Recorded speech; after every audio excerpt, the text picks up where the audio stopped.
राधा वल्लभ श्री हरिवंश। मैं ब्रज आशालता जो और मेरे चैनल में आप सभी लोगों का फिर से हार्दिक स्वागत है। तो आज का प्रवचन तारीख 19/12/23। ये गलतियाँ आपको परम सुख से वंचित कर देगी। कर्तव्य पालन के परिणाम में किस स्थिति की प्राप्ति होती है। मेरा जो कैचिंग पॉइंट है वो ये है कि श्री महाराज जी का सत्संग दिव्य और अद्वितीय है। अगर हमने उसे जीवन में नहीं उतारा तो ये छीनते भी देर नहीं होगी।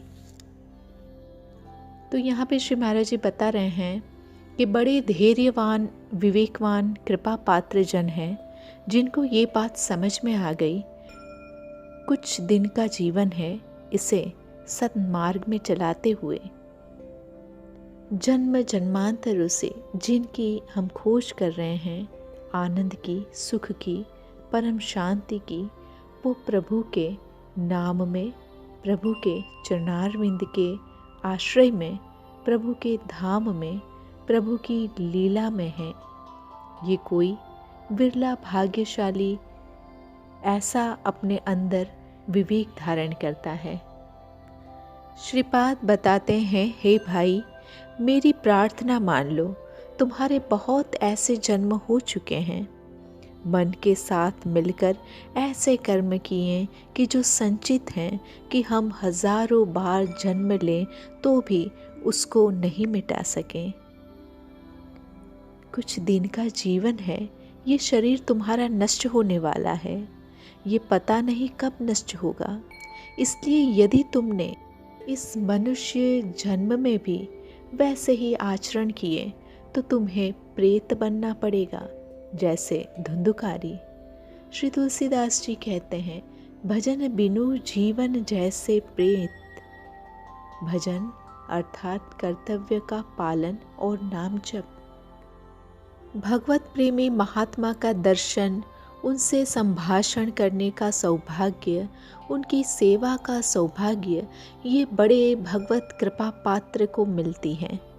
वो दिन अपने जीवन का सबसे महान दिन होता है जिस दिन कृपा करके संत हमारे पास आ जाए या हमें संत के पास पहुंचा दिया जाए।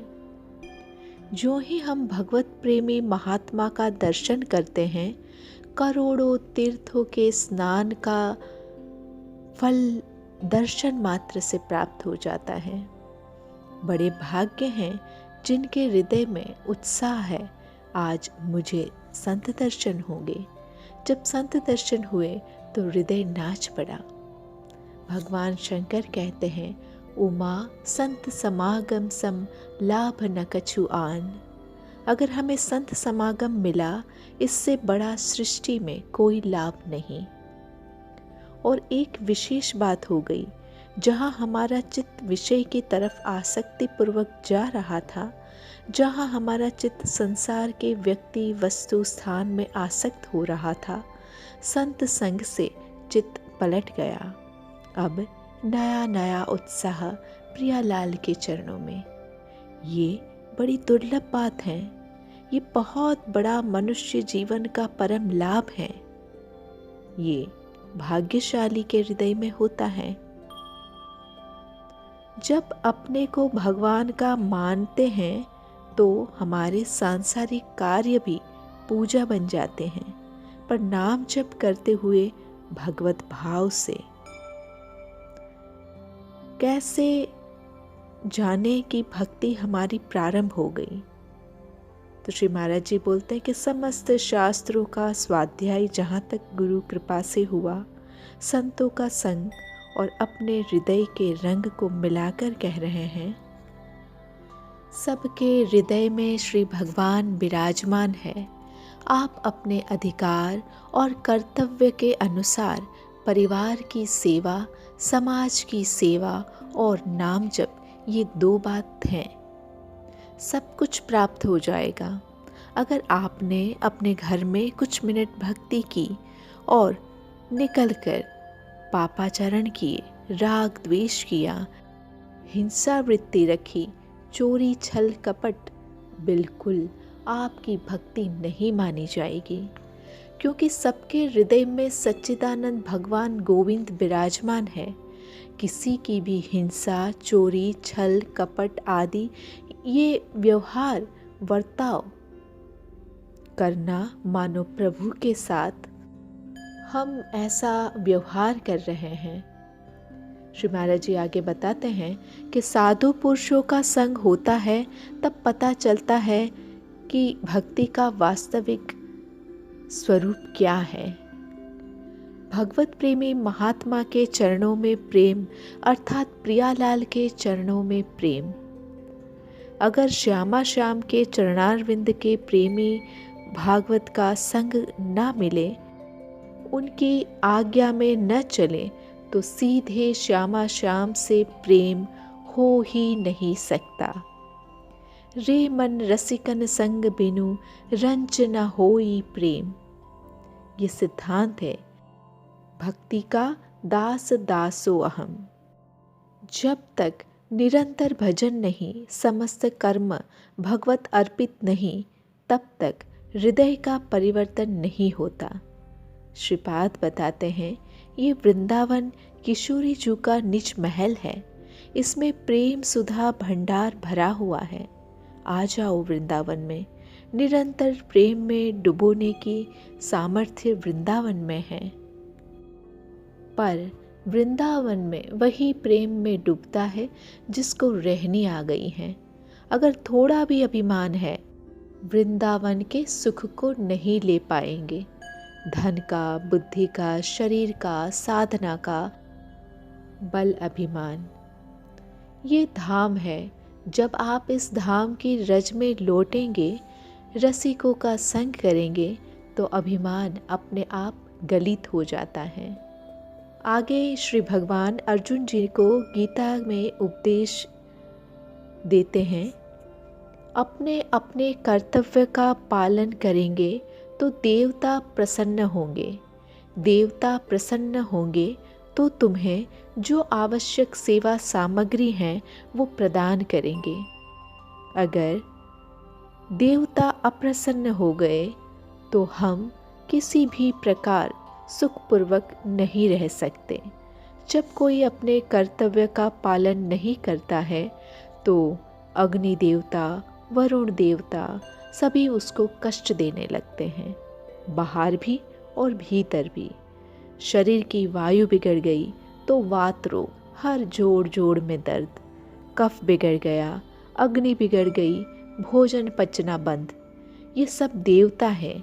अगर अपने कर्तव्य का पालन नहीं किया तो ये भगवान के शासन विभाग के देवता बाहर और भीतर कष्ट देने लगेंगे। यदि आप कर्तव्य कर्म का पालन भगवत सन्मुख होकर करेंगे तो जैसे जल की वर्षा होती है, ऐसे ही तुम्हें सुख सामग्री का विधान बनता चला जाएगा। आप उन्नतिशील होते चले जाएंगे और भगवान का भजन भी बन जाएगा। अगर आपकी एक भी इंद्री पापाचार की ओर गई तो तुम्हारी बुद्धि और तुम जीव यानी कि रथी और बुद्धि यानी कि सारथी दोनों फंस जाएंगे। एक ही इंद्री से, नेत्र से देखा था अजामिल ने वेश्या को। जंगल में हवन के लिए समीधा लेने के लिए गए थे। तो श्री महाराज जी कहते हैं कि गृहस्थ में केवल अपनी पत्नी से अनुराग रखने वाला कुछ दिनों के बाद उसका अनुराग मिटने लगेगा। यदि थोड़ा भी सत्संग है तो उसका भोगों से राग मिटने लगता है। यदि व्यभिचारी है तो कभी उसका राग नहीं मिट सकता। हाँ, भगवान कृपा करे, सत्संग का प्रभाव पड़े तो वो भी सुधर सकता है, अन्यथा नहीं। जो श्री भगवान का हुए बिना, भगवान का भजन किए बिना केवल भोग भोग के जीवित हैं, उनसे पशु अच्छे हैं।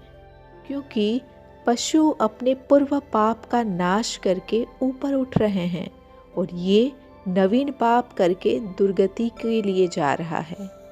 ऐसे पुरुष इंद्रियां राम कहे जाते हैं। ऐसा पुरुष, उसका दिमाग खराब हो जाता है। जिनका पोषण करना चाहिए उनका शोषण करने लगता है। जो पूज्य जन है, माता पिता आदि, उनका अपमान करने लगता है। हिंसात्मक वृत्ति में उतर जाता है, पीटना आदि। इनके अंदर राक्षसी बुद्धि आ जाती है। ये सृष्टि चक्र में भयानक बाधा पहुंचाने लगता है। फिर शासन विभाग के देवता हैं, वो उनको नष्ट कर देते हैं। ऐसा मत देखो जो पापाचरण कर रहे हैं वो बड़े सुखी हैं। नहीं, उसके पुण्य नष्ट किए जा रहे हैं। जितनी जल्दी उसके पुण्य नष्ट होंगे उतनी जल्दी वो भयानक दंड के अधिकारी बनेंगे। यहाँ केवल ब्याज मिलता है, मूल तो नरक में मिलता है। इंद्रियों के द्वारा भोग वृत्ति होने के कारण वो केवल पाप एकत्रित कर लेते हैं। स्वार्थी, अभिमानी, भोगी, संग्रही, ये पाप करके केवल नरक की यात्रा करते हैं। ये भगवान के वाक्य हैं। स्त्री को मातृभाव से देखने की शास्त्र ने आज्ञा दी है। केवल एक, जहाँ आपने पानी ग्रहण किया है वहाँ आपका काम भाव होना चाहिए, अन्यत्र नहीं। और वैरागी के लिए चराचर जगत में अपने प्रभु विराजमान है और कोई भाव नहीं। आगे श्री महाराज जी सिद्ध पुरुष के बारे में बताते हैं। सिद्ध पुरुष के लिए शास्त्र का कोई कानून नहीं लागू होता। उनका शरीर से कोई संबंध नहीं होता। वो अपने आप में रमण करता है, अपने आप में संतुष्ट, अपने आप में तृप्त रहता है। उसके लिए सृष्टि में कोई कर्तव्य नहीं रहा। ये है कृतकृत्य महापुरुष का स्वरूप। जो अपने कर्तव्य कर्म का पालन करते हुए भगवत स्मरण करता है वो इस स्थिति को प्राप्त होता है। ये सिद्ध महापुरुष की स्थिति है। आगे श्री महाराज जी बताते हैं, वो इम्पोर्टेंट है। यही लाखों बार चर्चा हुई है, ध्यान दें, बहुत आनंद का विषय है। हमें वही माता पिता की सेवा, पुत्र की सेवा, समाज की सेवा वही करनी है, भागना नहीं। आपका उद्देश्य ठीक है तो आप वृंदावन में नहीं हैं, तब भी हमारे प्रियालाल की कृपा आपको मिलेगी। सबसे प्रीति करना केवल प्रियालाल के संबंध से, केवल प्रभु से संबंध रखना। तो श्री महाराज जी बोलते हैं कि यहीं पे हम टिक नहीं पाते हैं। ये बैठाल दिया जाए तो बहुत बड़ी दूरी की यात्रा है, वो नहीं करनी पड़ेगी। बिगड़ी जन्म अनेक की, अब ही सुधरे आज। पर हम क्या करते हैं, ये मेरी पत्नी, ये मेरा पुत्र, ये मेरा मित्र और ये मेरे नहीं। बस अब ये बात नहीं बनेगी, अब बिगाड़ देगी। पत्नी में गोविंद, माता पिता में गोविंद, जिससे हम व्यवहार कर रहे हैं उसमें गोविंद को देख रहे हैं तो बहुत जल्दी लाभ मिल जाएगा। आप भावना तो करो। फिर जब बुद्धि पवित्र हो जाती है तो ये दिखाई देता है। एकमात्र प्रभु से संबंध स्वीकृत करके फिर व्यवहार में जो हो रहा है वो सब प्रभु को अर्पित कर दिया जाए, यही परिपक्व अवस्था का अनुभव करा देती हैं। तो यहाँ पे स्पीच में आगे श्री महाराज जी जो हैं वो जहाँ की संसार की कोई चीज़ टिकाऊ नहीं है इसके बारे में समझा रहे हैं। सिद्ध महापुरुष की स्थिति के बारे में भी वर्णन कर रहे हैं। तो कुछ पॉइंट्स वहाँ से भी लेते हैं। उनका किसी भी स्थिति में 24 घंटे में भजन नहीं छूटता। क्रियाएं हो रही हैं, व्यवहार में है, पर उनका ऐसे होता है जैसे खोपड़ी में ऐसे राउंड लग रहा है।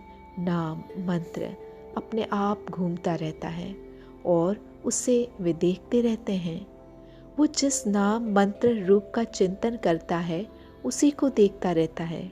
महापुरुष, सिद्ध महापुरुष। श्री महाराज जी बोलते कि खाली मत रहिए, एक क्षण भी नहीं। आप खाली रहें तो आपको कोई नहीं बचा सकता काम क्रोध से। नाम मंत्र, पद, भगवत विचार, ये हमारा क्रम चलता रहेगा। तब आप देखेंगे कि श्री जी की कृपा से श्री जी की रूप माधुरी, लीला माधुरी। फिर संसार के किसी कार्य का मन नहीं करेगा। फिर संसार के कार्य सम्यक प्रकार से होंगे। ये नहीं है कि खीर में नमक डाल देंगे। सम्यक रूप से कार्य होगा पर कर्ता नहीं बचता। इसी स्थिति के लिए हमें समय मिला है। हम कहते हैं कि आप गृहस्थ हैं तो इंद्रियों के भोग धर्म से भोगे, विरक्त हैं तो हिम्मत कर लें। एक जन्म के लिए अगर आपको जेल की सजा हो गई तो क्या करते? क्या आप मनमानी कर पाते? मान लो आप भगवत प्राप्ति के लिए गुरुजी ने हमें इस जन्म के लिए सजा दे दी। अब हम सारी इंद्रियों को केवल प्रभु में, समाज सेवा में लगाएंगे। स्वसुख वांछा से हम एक भी चेष्टा नहीं होने देंगे। हर चेष्टा प्रभु को अर्पित करेंगे और निरंतर नाम जप करेंगे। इस जगह हम असंतुष्ट हो जाते हैं। श्री महाराज जी बता रहे हैं, हम देखते हैं कि आपके अंदर नाम नहीं चल रहा। आप साधक कैसे हो सकते हैं, उपासक कैसे हो सकते हैं कि आप ऐसे फ्री बैठे हैं? आपका चिंतन नाम का नहीं चल रहा है, मंत्र का नहीं चल रहा है। साधक की ऐसी मनस्थिति होती है, वो छोड़ नहीं सकता। कैसे छोड़ सकता है? इसका मतलब आप ये वैराग्य मार्ग या भक्त वैष्णव चिन्ह धारण करके अपने को धोखे में डाल रहे हैं। हाथ जोड़ के प्रार्थना कर रहे हैं। कुछ जानो या ना जानो, जो कर्तव्य कर्म कर रहे हो वो भगवान को अर्पित कर लो और नाम जप कर लो। एक लालसा जगा लो कि अब मुझे इस जन्म में भगवत प्राप्ति करनी है। भगवान भेजे तो कर्म बंधन से युक्त नहीं, अपने पार्षद बना के। अब मुझे प्रभु चाहिए। भजन करने वाला जन का इतना दिमाग और आंखें, श्री महाराज जी दिखाते हुए बताते हैं कि खोया हुआ रहता है। अंतर्मुख दृष्टि होती है, उनका गाढ़ चिंतन, पूरी दृष्टि उनकी आज्ञा चक्र पर होती है। मंत्र चल रहा है, नाम चल रहा है, बात भी कर रहा है तो चिंतन में रहता है, सेवा भी कर रहा है तब भी। समय बर्बाद मत करो। बहुत बड़ी शक्ति आपके अंदर है, आप उससे जागृत करो। आगे श्री महाराज जी हमको कुछ भविष्य का हिंट देते हुए बताते हैं, तभी कभी कभी मन एकदम ऐसा हो जाता है कि निकलने का मन नहीं करता। खुद में डूबे, दूसरे का परिवर्तन प्रभु करेंगे, खुद में डूब जाओ, ऐसा बार बार मन करता है। यदि आप सहयोग देंगे कि आप सब भजन में खूब डूब रहे हैं, ऐसा हमें भगवत कृपा से दिखाई देगा, तो हमारा उत्साह बनाएंगे प्रभु कि आपसे हम मिलें, आपसे हम बात करें, आपसे सत्संग करें। अगर हमें ऐसा लगेगा कि तो फिर लगता है समय को बर्बाद करना स्वभाव में नहीं रहा, फिर अच्छा नहीं लगता। आपके मुखारविंद का दर्शन करने पर हमें पता लगना चाहिए कि आप इस समय भगवत चिंतन में हैं, नाम में हैं, तो हमारे अंदर उत्साह आएगा। एक भी साधक अगर खाली रहा अंदर में, अगर वो कमी लगी तो बर्दाश्त नहीं होती। जैसे बगीचे के मालिक का एक भी पौधा दीमक लग जाए उसमें तो मालिक को अच्छा नहीं लगता, ऐसे आप हमारी प्रियाजू के बगीचे के पौधे हैं। इसलिए सब चिंतन परायण बनिए, भले ही क्रिया धीमी हो। पहले चिंतन को संभालिए, अभ्यास होने पर यथावत होने लगेगा। बस चिंतन को संभालिए।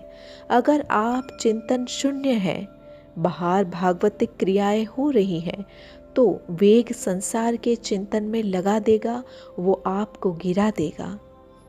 आज सत्संग हो रहा है, हो सकता है कल ना हो। शरीर है, नाशवान शरीर है, लेकिन जितना पकड़ करके स्थिति में आज गए तो हमें भरोसा हो जाएगा कि आप क्रॉस कर गए, आप माया के आकर्षण से हारेंगे नहीं।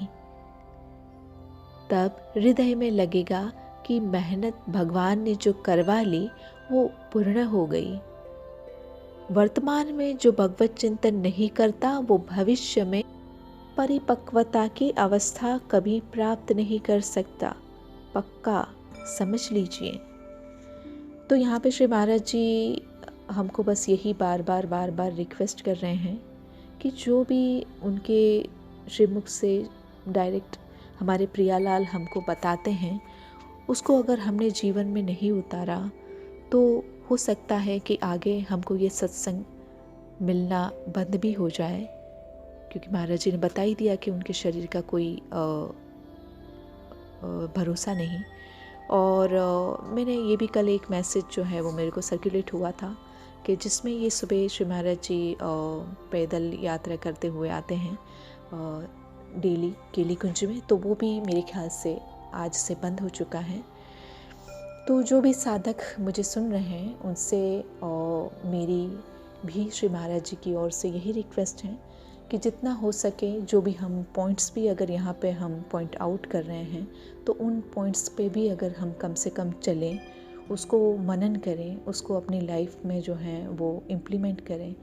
तो ये हम कर रहे हैं अपने कल्याण के लिए, पर हम अपने कल्याण के लिए जब हम करेंगे तो उससे उनको भी उतनी ही खुशी प्राप्त होंगी, क्योंकि वहाँ से वो उनको डायरेक्ट राधा रानी की कृपा महसूस होती हैं। तो हम कुछ और करें ना करें, हम किसी और के कल्याण में, यहाँ पे श्री महाराज जी ने बताया कि आपको अगर नाम आप किसी अपने मित्र को, आप अपने रिश्तेदारों को, सबको आप नाम में लगाएं, है ना, और आप उनको सत्संग में लगाएं, तो ये भी एक बहुत ही अच्छी सेवा है, हमको वो करनी चाहिए। पर मैं तो कहती हूँ कि पर ठीक है भाई, मान लो कि हम इतने व्यस्त रहते हैं, हम उतना भी ना कर पाएँ तो कम से कम अपना तो करें भाई। अगर हम अपना भी कल्याण कर लेंगे, हम कुछ थोड़ा सा भी कुछ चीज़ें भी अपने जीवन में उतार लेंगे, और चीज़ें उतारने में कह भी कहाँ रहे हैं बड़ी चीज़ें, खाली 2 ही तो चीज़ बता रहे हैं कि अपना कर्तव्य का पालन करना है और अर्पित करना है सब हमारी प्यारी जी को, और आगे नाम जप करना है निरंतर। 2 ही तो चीज़ करनी है, तो इतने में हम इतना समय क्यों अपना जो है वो व्यर्थ कर रहे हैं। तो ये तो सच में अगर साधकों के लिए ये एक चिंतनीय विषय है कि ऐसा क्यों होता है। तो हम सब लोगों को अलर्ट हो जाना चाहिए, और जो हमको जितना महाराज जी की ओर से मिल चुका है उसको हम अपने जीवन में जल्दी से जल्दी इम्प्लीमेंट करें, और जल्दी से जल्दी अपने लक्ष्य की ओर हम अपने लक्ष्य को प्राप्त ही कर लें। तो इसी के साथ आज के इस पॉइंट्स को मैं यहीं पे विराम देती हूँ। ये पूरी स्पीच बहुत इम्पोर्टेंट स्पीच है, इसको इम्पोर्टेंट की लिस्ट में हमेशा के लिए हम सेव करके रखें, और इसको जब भी हम बार बार सुने इसको। तो इसी के साथ हम यहाँ पे विराम लेते हैं। कल फिर मिलती हूँ और फिर एक नई स्पीच और नए पॉइंट्स के साथ। तब तक के लिए thank you so much. Radha Vallabh, Shri Harivansh.